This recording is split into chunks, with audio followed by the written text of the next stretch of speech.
Okay, so this is for the Global Learning Project for TE 150, and this is for my second interaction. So for the second interaction, I decided to take Shiksa to the Hillel House on campus. I decided to do this because she has lived in America for a couple of years, so she knows a lot about American culture and has experienced it. We tried to think of something stereotypically American that she hadn't done, but we really couldn't think of anything. So I decided to show her what it means to be Jewish American and on a college campus.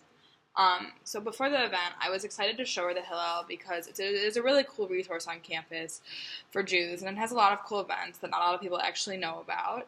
I was also just a bit nervous because I have not actually a lot of the events are held outside of the Hillel House, so I've not been inside the actual Hillel House that much. So I was worried that I'd not be able to be the best person to show her around the house. I was most concerned that it would be somewhat hard to understand, or that she would think that it was not really an interesting thing, and she would not think that it was as cool as I do.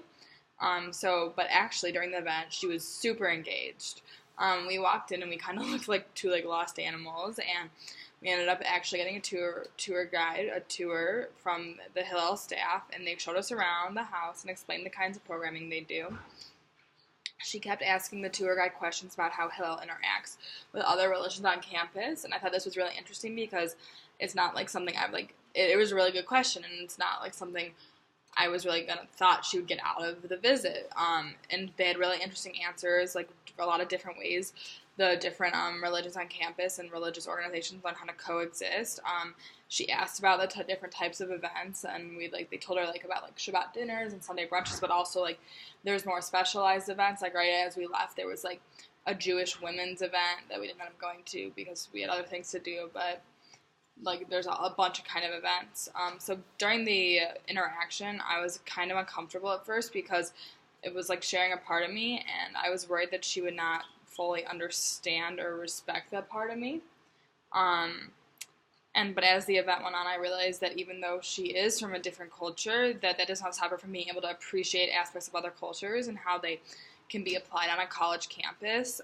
A small insight that really emerged for me was that it was something I already knew, but I never really seen confirmed in action, and this confirmed it. It showed me that someone does not necessarily have to be a part of your own culture to appreciate it, and it showed me that culture, singular culture, transcends past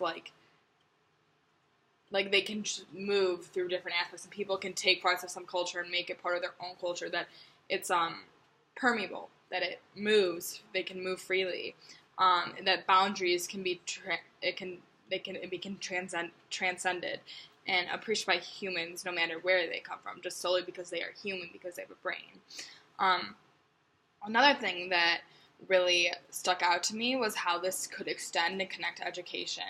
I do want to be a teacher, and I think it is important to show your students how different cultures work and operate so they can learn to appreciate them. And this was really a good example of that because although Shiksa is not my student, I took her here and I showed her how this part of my culture works and operates, and she really it really did a lot for her.